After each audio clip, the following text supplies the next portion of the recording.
Vamos falar um pouquinho só da Lei 8.630. Vocês se lembram que eu falei, comentei um pouco da divisão do muro, né? Da lei, da importância dessa Lei 8.630? Pois bem, ela diz o seguinte: mudança no comércio internacional obriga o governo brasileiro a tomar novos rumos, né? O Brasil naquele momento ficou ali meio perdido, sem saber o que fazer, né? Porque o mercado internacional exigia outras situações.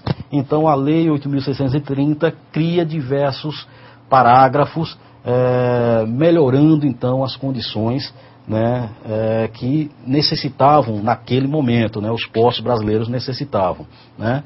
Então, alteração no padrão tecnológico, aumento do porte das embarcações, nova visão portuária que passava a ser um local onde as instalações, unidades de negócio, ou seja, os portos já não eram mais simplesmente portos, e sim um complexo, né, industrial. Então essa situação internacional fez com que o Brasil criasse então essa Lei 8.630, né, que ele tem duas situações: a curto prazo e a médio prazo, né? A curto prazo, descentralizar e desregulamentação do setor, redução da atuação do poder público, né? Isso aqui eu já comentei bastante. Aumento da participação da iniciativa privada, um outro ponto muito importante, ou seja, a curto prazo, a Lei 8.630 queria embutir logo essas situações, né? Racionalização no uso da mão de obra e maior capacitação do trabalhador, né? Que até 1990, gente, os portos brasileiros atuavam com embarque e desembarque praticamente manual, né? Não existiam equipamentos, né? Não existiam muitos equipamentos, só alguns guindastes antigos, né? Mas o embarque e desembarque eram feitos nos braços realmente dos trabalhadores. Isso aí a gente na segunda aula vamos comentar um pouco mais, com mais calma, né? E redução de custo, né? Logicamente, se um navio fica 30 dias atracado aqui, o custo vai lá para cima, né? É muito caro a estadia de um navio. Só para que vocês tenham uma ideia, hoje, a diária de um navio, hoje de médio porte, está na faixa de 14 mil reais, né?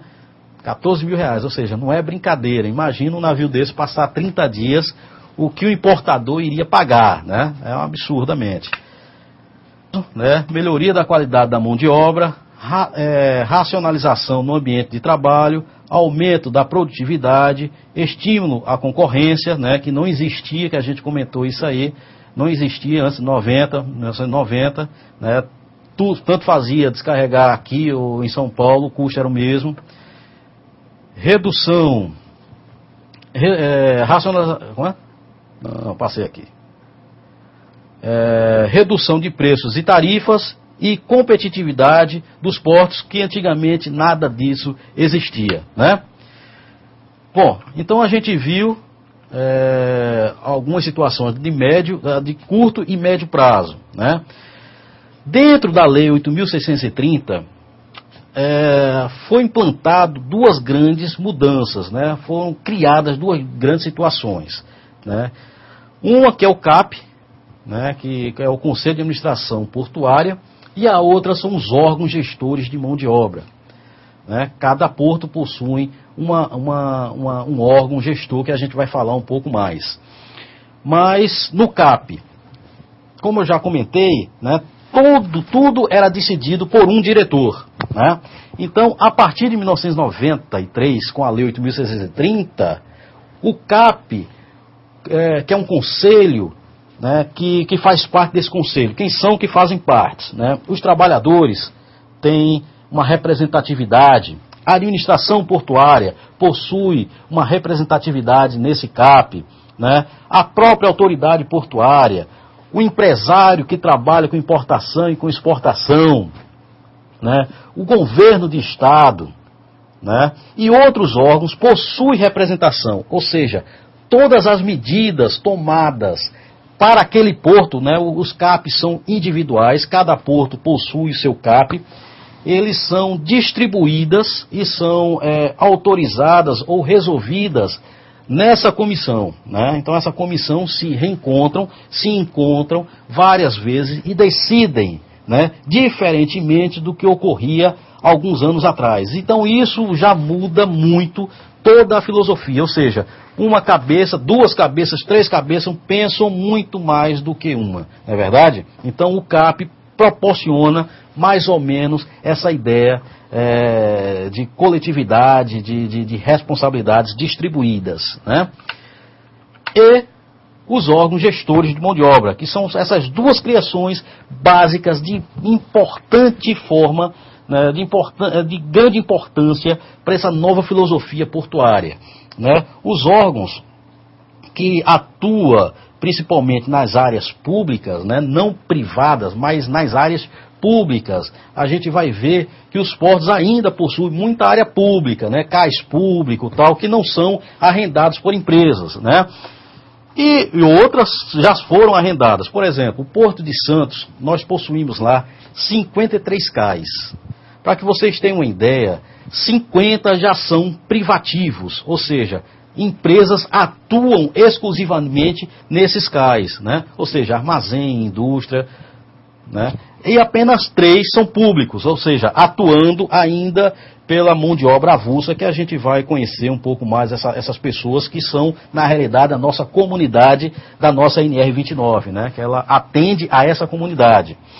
Então os órgãos foram os órgãos que veio para administrar, ou seja, é um ponto de interligação entre o empresário, os sindicatos e os trabalhadores, né? Então eles melhoraram bastante, esses trabalhadores hoje, muitos, têm o segundo grau, né? Antigamente um trabalhador era considerado importante ou responsável quando eles carregavam 3, 4, 5 sacas, né, de 50 quilos na cabeça, né? Hoje o trabalhador já não tem mais essa filosofia, são pessoas que estão a cada dia mais se instruindo, né, se especializando. Hoje nós temos operadores de equipamentos, como guindaste, como pá mecânica, empilhador, né? Ou seja, essa comunidade melhorou bastante, né, ajudadas também pela NR29, né, que a gente vai ver essa situação toda nesses nossos cursos, né? Essa primeira aula é apenas uma aula introdutiva, mas que vocês, na nossa própria NR29, vamos falar muito do OGMO, né? Que é um órgão bastante importante, né? Para que vocês tenham uma ideia, o SESMIT está interligado ao OGMO, né? O SESMIT, que atua na área portuária, né, está interligado ao OGMO. Bom, gente, então com isso nós vimos aí a nossa primeira aula, né? Esses últimos slides foram meio apressados, até como já falei, devido ao tempo, né? E vamos dar uma introdução, uma parte introdutiva nas atividades, tá? Eu quero que vocês lembrem-se de uma coisa: o técnico em segurança do trabalho, ele está adido à área de saúde, né? É um profissional flexível, um profissional diferenciado de muitas outras classes, né?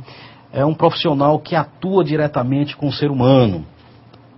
Consequentemente, o teor de conhecimento que um profissional como técnico de segurança tem que ter é muito importante, né? Vocês não imaginam, dentro de uma fábrica, né, trabalhadores aí fazem perguntas de diversos tipos, né, buscam apoio até por problemas pessoais, que eles veem através do técnico de segurança do trabalho, um profissional que está ali mais próximo deles, né? Então essa é a visão panorâmica do que é ser um técnico em segurança do trabalho, né? Então essas atividades eu quero que vocês levem bastante atenção, né? Busquem informações, criem seus próprios textos, não simplesmente pesquise e cole, porque isso aí não vai dar introdução a nenhum profissional, né? Como eu falei no início, temos que ser diferenciados, ou seja, temos que ser o técnico em segurança do trabalho, né? Então algumas atividades são diretas, mas outras aí envolvendo pesquisa, né? Façam trabalhos bem feitos, né? Para que a gente possa avaliar com maior precisão, né? E lembre-se que o técnico em segurança do trabalho, ele está constantemente elaborando documentos, né? Ele é um cara que trabalha em cima de documentos, né? Vai fazer uma palestra, você tem que fazer no mínimo uma ata. Isso aí é cobrado, inclusive, pelas DRTs, tá? Então, a primeira atividade, o aluno deverá definir em texto de no mínimo 5 linhas